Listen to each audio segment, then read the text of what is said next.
Perkenalkan, kami dari mahasiswi IAIN Syekh Nurjati Cirebon, jurusan Tadris Biologi semester 1.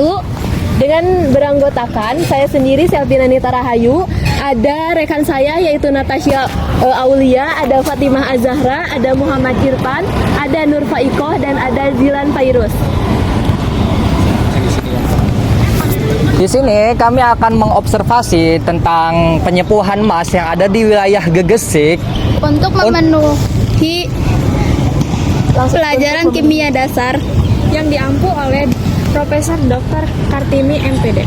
Selamat menyaksikan. Halo semuanya, ini kami sedang menuju ke lokasi penyepuhan emas yang berada di daerah Gegesik, Kabupaten Cirebon, Jawa Barat.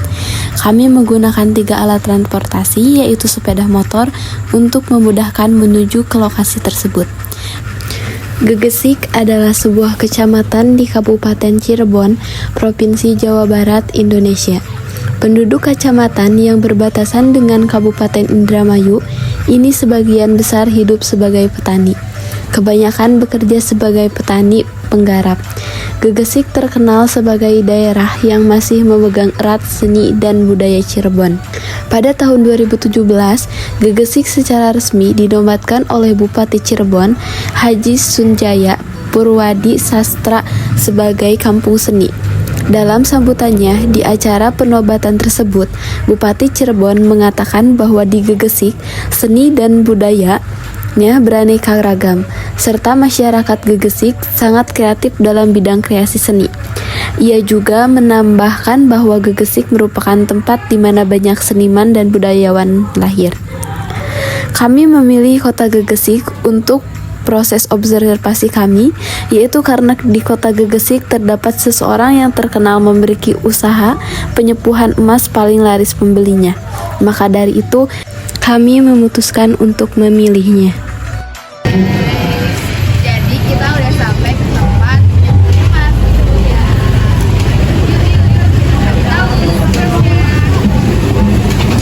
Penyepuhan merupakan suatu proses pelapisan permukaan logam dengan logam lain. Misalnya suatu logam yang disepuh dengan nikel, krom, perak, emas, dan tembaga. Penyepuhan atau electroplanting dimaksudkan untuk melindungi logam terhadap korosi ataupun untuk memperbaiki penampilan. Larutan yang digunakan harus sesuai dengan bahan yang digunakan untuk menyepuh yang dipasang sebagai anoda. Jika ingin menyepuh emas, maka larutan yang digunakan adalah larutan emas, yaitu AuCl3. Pada penelitian kali ini yang membahas tentang penyepuhan emas yang bertujuan untuk menghilangkan kotoran pada emas. Tempat yang kita jadikan objek penelitian yaitu toko Udin Keemasan yang pemilik bernama Mang Udin. Pada proses penyepuhan emas, Mang Udin tidak melakukan pekerjaannya sendiri, melainkan dibantu oleh anaknya. Tempat penyepuhan dilakukan di tengah-tengah pasar.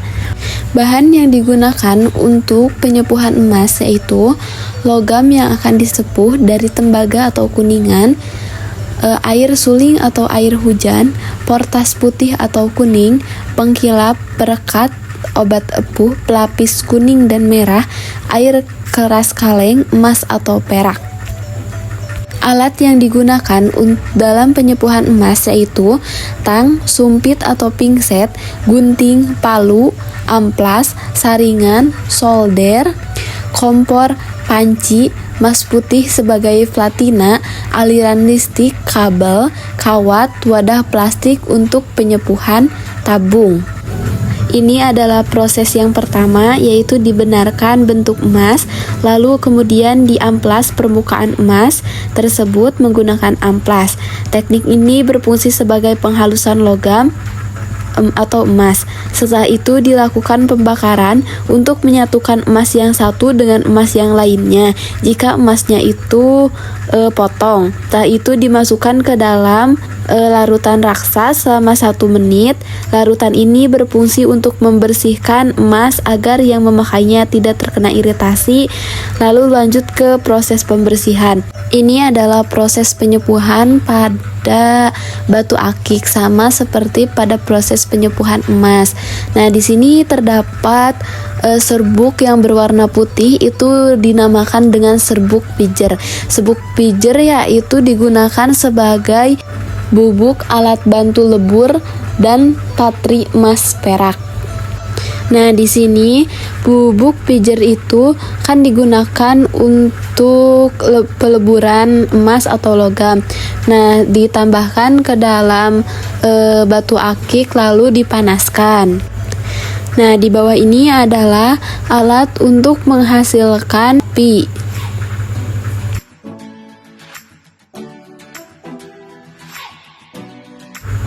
Setelah proses pembakaran, batu akik dimasukkan ke dalam larutan banyu aki. Banyu aki merupakan larutan asam yang kuat, yaitu berupa larutan elektrolit, asam sulfat yang memiliki kegunaan untuk menyimpan serta menyuplai daya listrik di dalam aki. Setelah itu dilakukan proses pengelasan, yaitu berfungsi untuk penghalusan. Emas digosok menggunakan sikat dan sabun cuci piring sampai kotoran pada emas hilang, lalu bilas menggunakan air bersih. Kemudian emas dimasukkan ke dalam larutan besi 24 pertayuan yang dialiri arus listrik selama 5-10 menit, yang berfungsi sebagai pengkilat emas supaya warnanya seperti semula.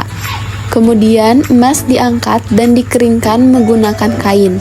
Arus listrik yang digunakan pada penyepuhan emas merupakan proses elektrolisis, yaitu ion yang bertemu dengan elektron dari arus listrik.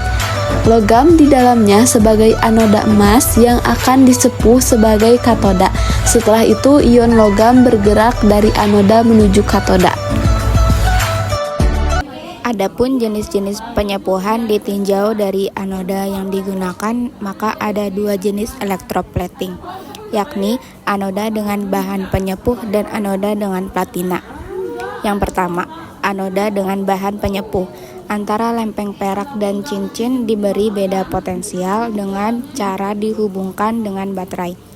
Lempeng perak dihubungkan pada kutub positif baterai, sedangkan cincin dihubungkan dengan kutub negatif baterai. Demikian, maka potensial perak lebih tinggi daripada potensial cincin. Yang kedua, yaitu anoda dari platina. Metode electroplating dapat digunakan dengan menggunakan 2 buah elektroda, yaitu anoda dan katoda, larutan elektrolit dan sumber arus. Sebagai anoda digunakan platina karena bersifat inner, sedangkan katodanya merupakan substrat yang dipakai untuk membuat lapisan tipis. Prinsip dasar pembuatan lapisan tipis adalah menempatkan ion-ion positif bahan pelapis ditambah dengan elektron yang berasal dari larutan elektrolit logam yang dilapisi. Hasil pelapisan dengan metode elektrodeposisi dipengaruhi oleh beberapa faktor, diantaranya arus, pengadukan kandungan larutan elektrolit, tegangan, pH larutan elektrolit, waktu pelapisan, dan suhu larutan. Susunan atom yang menempel pada substrat dipengaruhi oleh sifat-sifat alami substrat dan temperatur selama proses deposisi.